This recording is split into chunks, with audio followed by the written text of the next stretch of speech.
Good morning and welcome to High Country UCC.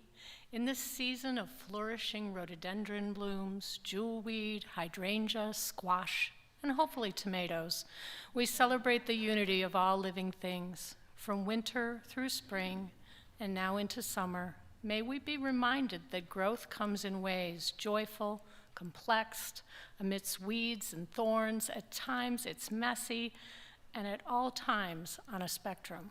Growing basil continues to evade me. Not me, that one's pretty good, but we have, we also have a lot of interspersion of poison ivy with our beautiful raspberries that Monica planted.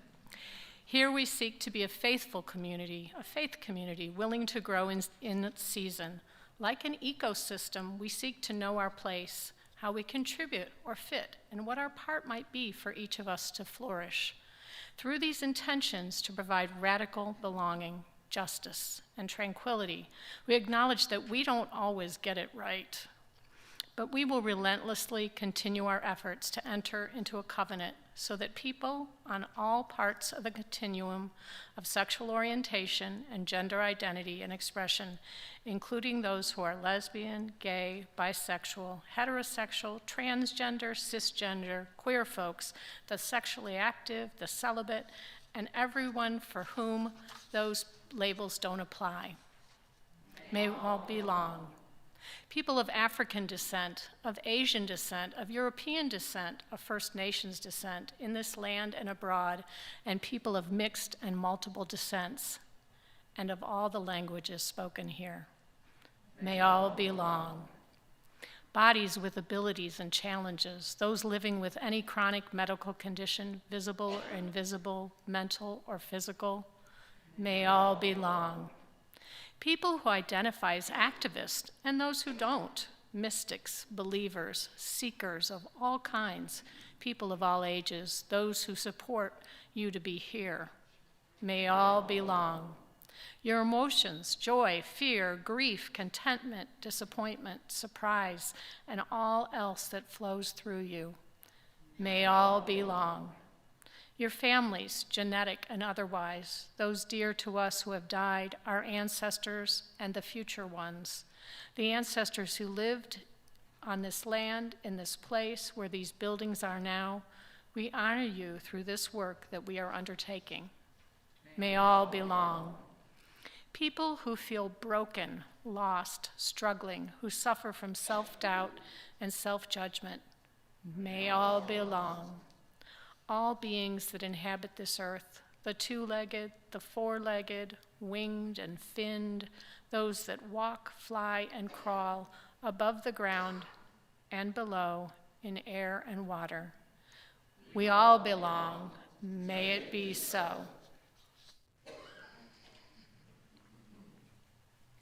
Peace be with you. We've been introducing over the past few weeks a system that we have to really listen into each person who shows up here. We seek to be a just church, a church that seeks to listen into the margins and to listen into places that may sometimes be too quiet. And one of the things that we've heard is, oh, that passing of the peace, Timra. If you could just let me know when to come and I'll miss it, that would be just fine for me. And so a piece of this is sometimes we have people that we haven't seen for a long time. Sometimes we have people who are new, and they're like, I don't need 25 people coming and saying hello to me. And so with that, we have a color coding system. And maybe you want to get your green on and just go visit everybody and want everybody to come to you. Fantastic. So you want to make sure that your green is visible in your name tag. Maybe you want to be in charge of that, and you're going to put your yellow on, and you're going to go reach out to those people who you need to reach out to today. And maybe the red, maybe you just need to sit and be present in this space. And I asked Sarah last week, I said, do I ever get to put red on? She goes, I don't think so. But maybe I do, you know. We are all on that spectrum. And so I encourage you in whatever state you have showed up, may you know you are welcome here. I'm going to invite you to stand up and greet one another with a sign of peace, deferring to the least touch. And I'm also going to invite you to get a pen, which is right back there on this table. May peace be with you again. Let us offer these signs of peace one to another.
We need each other.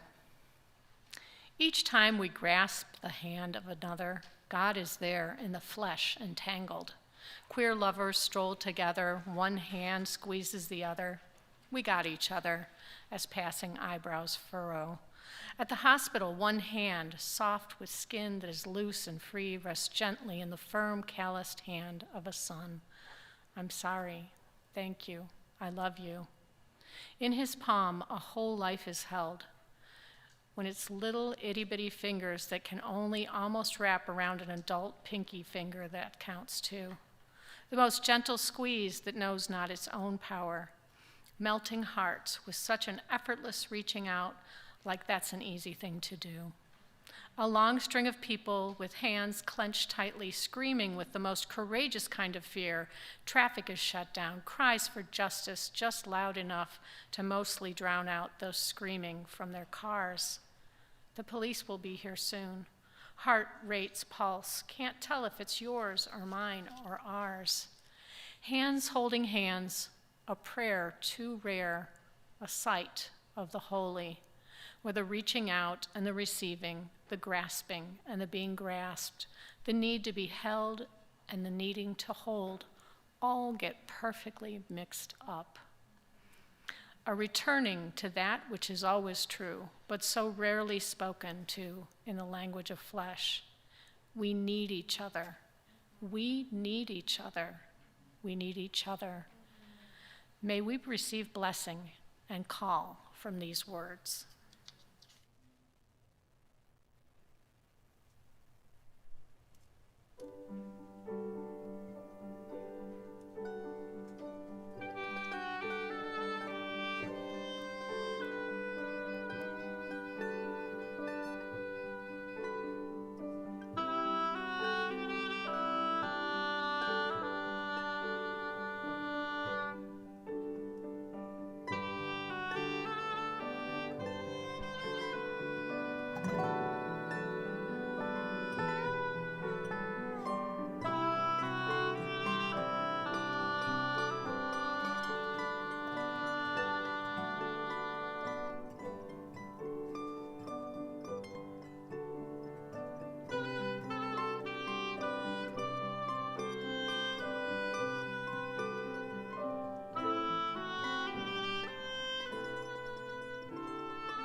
I think a rerun of that was pretty good.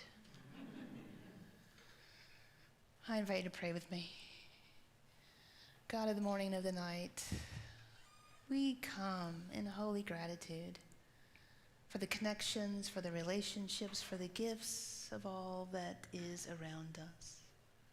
Open our hearts to the love, to the belovedness, infusing our minds and our spirits with a temerity, a strength that wants to engage.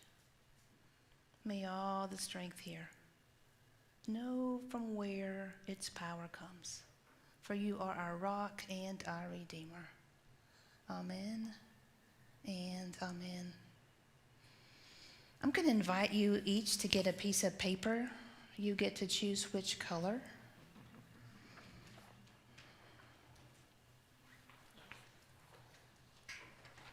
When I first began to do different things at school, Miss Deb Brown, who was a 5th grade teacher, taught me the fun of colored paper, not just to use white. And then I began to learn that people wanted special colors. And so as I chose color today, I'm like, well, let me at least get 2. So at least there is choice. We like choice.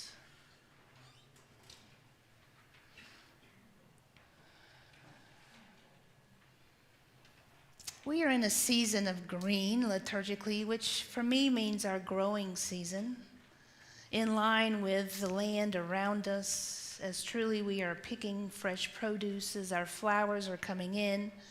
We say a hearty thank you to Kathleen and whoever helped her. Did you have any help yesterday, Kathleen? Alan Johnson came. And Alan Johnson, who planted the wall out there, our garden. So thank you for that work, for it brings beauty to our hearts. We did a series a few summers ago called Beguiled by Beauty, where we discussed and wondered about the allurement of the beloved, that as we are beguiled by a certain beauty, we are aware of and drawn into a deeper relationship with our spirits, with our soul, finding nourishment, hope, praise, forgiveness therein. For we live in relationships. Right? We may not always acknowledge them or see them. However, relationships are a part of every moment of our daily lives. Some of these relationships we cherish. We work hard to keep them engaged. Sometimes we don't have to work hard. We just keep them engaged anyway, healthy and alive, because they offer us good food. We tend to them with phone calls and text messages and emails and walks in the park, maybe even watering them or cleaning them or dusting them. We live in relationship. And even when we think we might be living in isolation, we still are in relationship with ourselves. The food we eat to sustain us, the shelter in which we live, whether that be outdoor or indoor. And the other parts of our awakening and our sleeping, we are in relationship. Robin Wall Kimmerer, I think she illumines this for us. Blueberries, the salamanders. She writes this: being with salamanders gives honor to otherness, offers an antidote to the poison of xenophobia. Each time we rescue slippery, spotted beings, we attest to their right to be, to live in the sovereign territory of our own lives. She knows of a place where in the darkness of the night, the salamanders are moving from their hibernation to their spring lands, and hundreds of them cross a roadway. And if they don't get picked up and moved, you know what happens to them. As we are watching this happen in our own lands right now, with squirrel and chipmunk and groundhog and deer. Carrying salamanders to safety also helps us to remember the covenant of reciprocity, the mutual responsibility that we have for each other. As the perpetrators of the war zone on the roads we travel, are we not bound to heal the wounds that we inflict? This quote is from her chapter called Collateral Damage. And it feels like to me that Robin reminds us to truly awaken to and deepen to the truth, actually, of our oneness, that we each hold the mutual responsibility for life of all, for each living thing. And not just living, but flourishing. For she asked, I'm going to repeat the question, as the perpetrators, are we not bound to heal the wounds that we inflict? Roads that we built through habitats, through pathways and homes of deer, rabbit, groundhog, and of course, salamanders. We impact our neighborhoods in ways beyond the rote, early covenant made of, you shall not kill. Covenants, named with intention, attest to our belief in responsibility. And these covenants, when they are healthy and alive, well, I believe that they guide us into a world of liberation and freedom for all, because they offer us a way to see one another, to ask questions of ourselves, and to continually, over and over, make adjustments to how we show up, to how we live, to what we listen for, to what we do with our responsibility. And my guess is, as I look around this room, the early Decalogue, known as the 10 words, many of you know as the 10 Commandments. Most of you can probably recite almost all of them. And if you want to get into the depth and the weeds of that, you get to read Leviticus, right? Whether we're church-going people or not, it seems that we have in our bloodstream, you shall not covet, you shall not steal, you shall not harbor another's possessions, you shall not kill, honor your parents, do not take God's name in vain. These seem to be known by most of us. However, I wonder if they've gotten stuck somehow in the historic. How are we continuing to keep them alive, dynamic, and refreshed in our current daily lives? Because I don't know about you, but I'm breathing and living right now, and I think all of you are too, because your eyes, most of you, are open and you're looking at me. So in this season of berry picking, again, Miss Kimmerer reminds us to notice. The berries trust, right? They trust that we will uphold our end of the bargain and disperse their seeds to new places to grow, which is good for both the berries and boys and little girls. They remind us that all flourishing is mutual. We need the berries and the berries need us. Their gifts multiply by our care of them and dwindle from our neglect. We are bound in a covenant of reciprocity, a pact of mutual responsibility to sustain those who sustain us. And so the empty bowl is filled. Somewhere along the line, though, people have abandoned the teachings of berries. Today's world, we speak of land as natural resources or ecosystem services, as if the lives of other beings were our property, as if the earth were not a bowl of cherries or berries or strawberries, but instead an open pit mine, and the spoon the gouging shovel. Imagine that while our neighbors were holding a giveaway, someone broke into their home to take whatever they wanted. We would be outraged at the moral trespass. So it should be for the earth.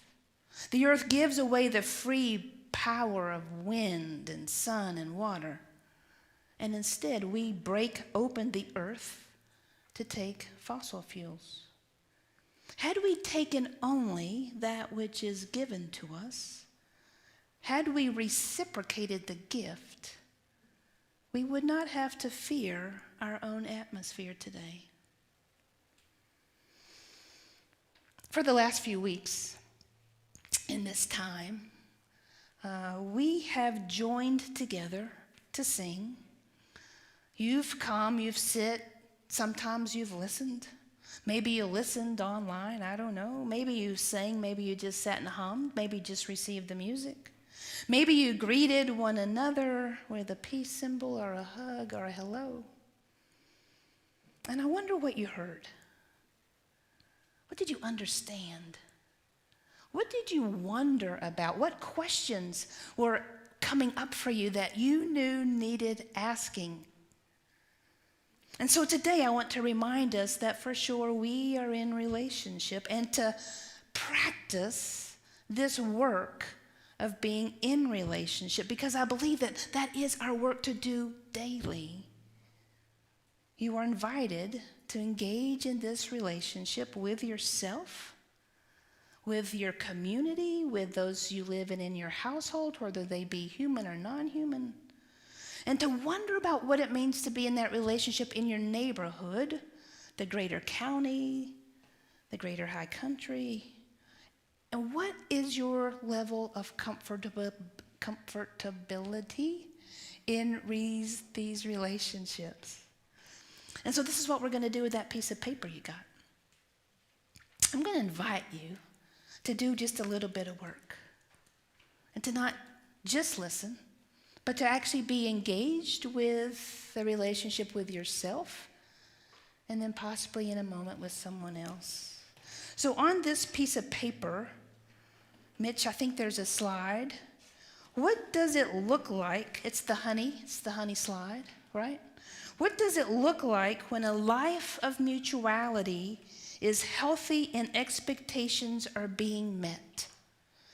Each morning when I woke up in Baku and I went down to the breakfast room, there was this honeycomb there. And each morning I actually almost said no to it because that's a lot of sugar. But each morning I was reminded that all these bees come together. And I don't know how they do this, but there's a lot of work involved for this product to happen. So we're going to just spend a few moments of quiet for you to draw, for you to answer, for you to reflect on whatever that piece of paper and pen might be for you. What does it look like when a life of mutuality is healthy and expectations are being met?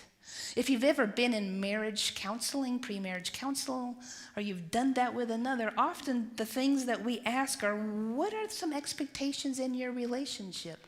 What's it going to look like? Who's going to do the dishes? How's it going to be around dinner time? And we begin to notice where the differences are in expectations, and that's where sometimes our conflict comes. So, take just a few moments. What does it look like when a life of mutuality is healthy and your expectations, the expectations, are being met?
Who would like to offer your brief answer or reflections for the greater good?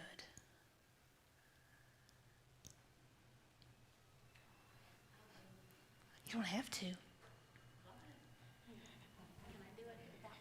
No. Compromise. Hey, Sharon, handheld? Thank you. I said there's compromise, laughter, sharing, conversation, and accomplishment.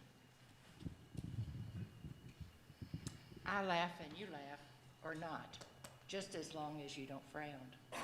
I cry and you cry, or not, just as long as you don't laugh. Anybody else?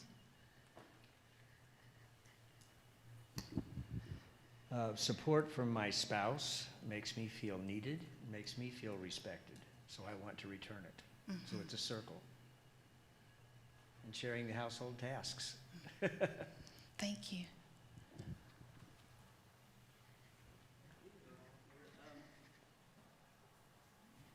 I guess because of the word expectations, I kind of went a different way. So I saw it as conversation about expectations when they need to be more realistic and respectful of the other, especially in light of like honeybees. If we want honeybees to make more honey, we need to be respectful and not put so many poisons in the world. You know, so that's balancing our expectations with what's realistic. Does that make sense? Absolutely. One more?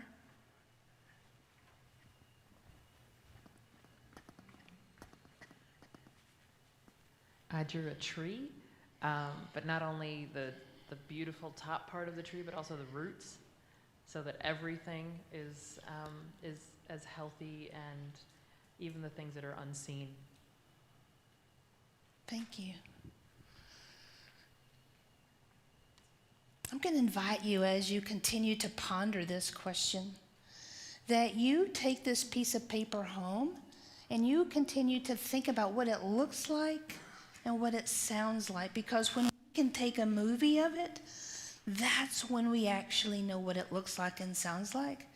And sometimes we just like to say healthy relationships, but we don't actually get into the weed of it, into the details of it, of listening to those hard questions and not walking away, of laughing with, not at the other, of offering our support when it's obviously they don't know that they need to ask for help.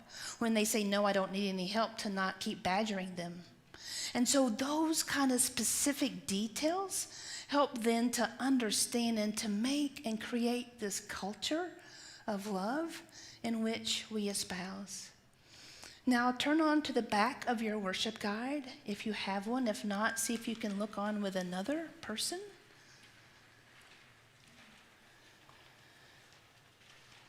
And this one is for homework. It is the summer. You thought it was summer vacation. It is not completely. So look at the fourth in the list of 12. We will practice healthy communication skills, speaking as effectively as we can from our own perspectives and lived experiences, while actively listening to others as well. In the coming weeks, we're going to take one or two of these and we're going to drill down into them. We put this relational covenant out there and then we voted on it as a congregation, and it has been in our midst for a while. And in these next coming weeks, we're going to begin to really engage this and to drill down into it.